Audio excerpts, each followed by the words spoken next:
And now we're coming down here. The rain's eased off a bit, and you can hear the water here. This is what I would describe as the built environment runoff of water. The funny thing is this water here is actually following the pathway. It's actually going down there and trickling down back this way. When the water's going too fast, it's going all the way down the stairs, pooling here, down the stairs again, goes off to the side occasionally, and coming down here to the bottom part of this area, and then we'll be able to go and see what's happening here. And there's the water coming down the pathway. I'm now on the other side where that water was gushing down from up at the point where the water went down two sides of the gully and met. And you can see here near on the edge of the tennis courts, it's completely soaked. The water doesn't have any lower to go, so it's actually pooling now. There's a bit of water moving in this direction here, but essentially this water here is not going anywhere until it infiltrates and percolates through the soil. There is a bit of a drain over here, so the infrastructure set here has done a reasonable job.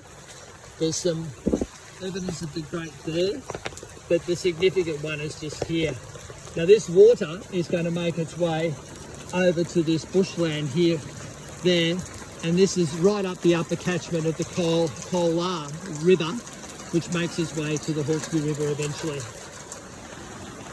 All right, anyone for some long jump?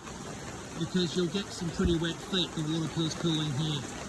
I'm going to go on to another section now, which is very different. This is the next dam down, and the water from my right, which is where the other dam was, comes through. This one here has got a distinct odour to it. It seems to be related to storm runoff in the school. And you can see here with this building, the water completely overflowing this dam here. Over here on this side here is the tank, which I assume is the septic tank. So water from effluent in the school would go directly to there through a different network of pipes. But this water here is pure water coming down from the runoff at the top end of the school, basically the opposite direction to the school to where we were at. Looking just here, you can see where the water's completely really digging in to the landscape just there. I'm just going to jump across here and get wet.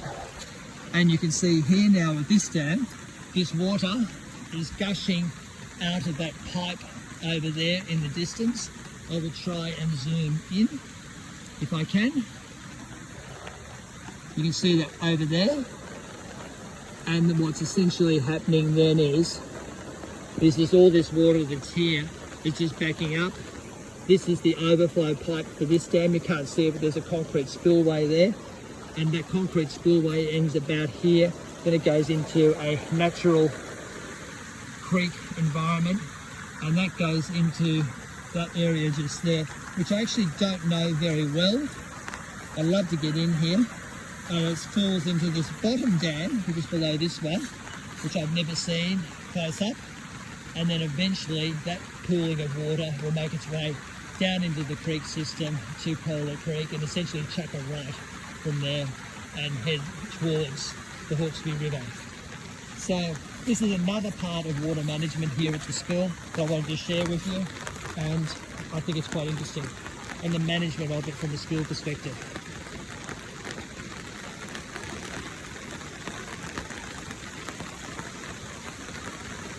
Anyone for long jump?